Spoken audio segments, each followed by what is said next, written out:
Good morning, everyone. Welcome to my tutorial on a Dutch braid. My name is Lori Young, and we've probably already met, but just in case we never have, I am an empty nester, mom of 3 wonderful adult children. I adore horses, I love my husband dearly, and I love helping women save time, look beautiful, and earn an income, all with 30-second hair. Today, I am running a little bit late. We're having a few technical difficulties this morning. I had tried a new tool that Facebook is offering to business owners, and that was a new way to do lives on our page and pre-post them. So I could let people know ahead of time that it was coming. And so I had posted everywhere that it was going to be 11 o'clock Eastern, and then when I looked at the actual event, it said 12 o'clock Eastern. So I'm going live a few minutes after 11 after I tried to figure it all out. And that way, if you come in at noon, you can watch the replay, and otherwise, welcome today. I'm going to dive right in. I washed my hair yesterday, and I did not use anything on it afterwards. I was running out the door. I threw it up in a swerve, in a bun, and just headed out the door. Literally came home last night. My hair was still wet because I have so much hair, and in a bun it just doesn't dry. So I slept on it, and then this morning I was like, oh my goodness, there's a lot of tangles in there, and I just need to use the detangler. So I used our detangler this morning, and I have to do it in sections because I have so much hair, but I just sprayed it on my dry hair and then brushed through it. And I start at the bottom and work my way up to make sure that I'm pushing all the tangles out and not compounding them by starting at the top.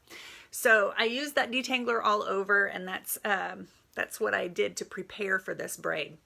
Now, a French braid, which was the last tutorial that I did, you start with your regular braid. You have 3 strands, and every time you take the outside strand over the middle one, you add some hair to it. French braid, you're always going over the middle strand. For a Dutch braid, it's exactly the opposite.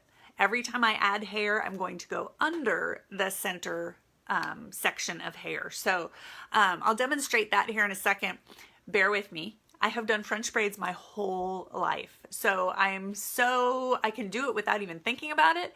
But to do a Dutch braid, it's exactly the opposite of what I'm used to doing. So bear with me. This may be a little interesting. So I'm going to start just like I did with the French braid. I start right at my temples and come around to the back to give me my first 3 strands of the braid. So I'm just going to take that hair and I'm going to separate that into 3. You want to try and get it as equal as you can. And we're going to start the braid right off the bat by going under that middle section. So my hair is long. I'm just making sure they're all separated here. Okay. So I'm going to take this side one and put it underneath.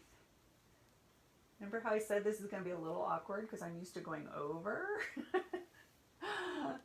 So there it went under the middle one. This side one is going to go under the middle one. This is actually probably easier for you guys to see than my other video was. Okay, so I'm going to pull that side one under the middle one here, and now I'm going to add some hair to it. So I'm just adding a section into that section that I just crossed under.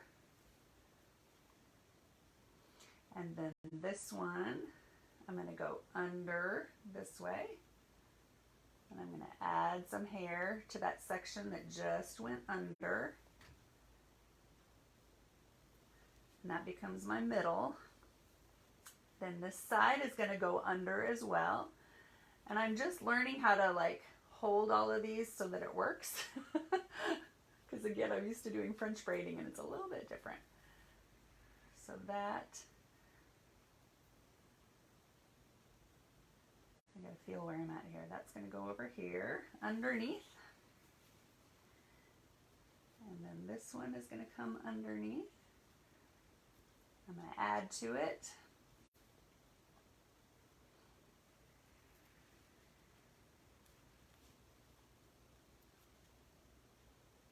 And then this side's going to come underneath, and I'm adding to it. I have to get in the right section here.